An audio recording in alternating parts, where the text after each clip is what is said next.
بسم اللہ الرحمن الرحیم۔ شروع کرتا ہوں اللہ کے نام سے جو بڑا مہربان نہایت رحم کرنے والا ہے۔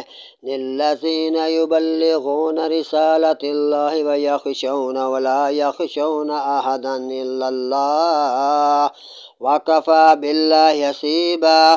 وہ جب اللہ کے پیغام پہنچاتے ہیں اور اس سے ڈرتے ہیں، اللہ کے سوا کسی کا خوف نہ کرتے ہیں، اور بس اللہ بے حساب رزق دینے والا ہے۔ ما کان محمد ابا احد من رجالکم ولكن رسول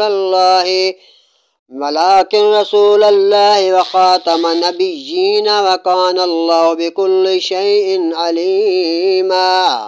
محمد صلی اللہ علیہ وسلم تمہارے کسی مردوں کے باپ نہیں ہیں، ہاں اللہ کے تو رسول ہیں اور سب نبیوں میں پچھلے آنے والے، اور اللہ سب کچھ جانتا ہے، علیم ذات ہے۔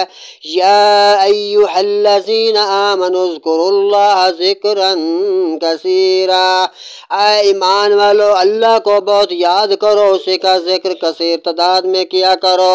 وسبحوا بکرۃ واصیلا، اور صبح ہو یا شام ہو اللہ تعالیٰ کی ذات کی پاک کی بیان کیا کرو۔ والذی، وہی ہے، یصلی علیکم وملائکتہ لیخرجکم من الظلمات الی النور، کہ درود بھیجتا ہے تم پر وہ اور اس کے فرشتے کہ تمہیں اندھیروں سے نکال کر اجالے کی طرف لے آئے۔ وَكَانَ بِالْمُؤْمِنِينَ رَحِيمًا، اور وہ مسلمانوں پر بہت مہربان بادشاہ ذات اللہ تعالیٰ کی ذات ہے۔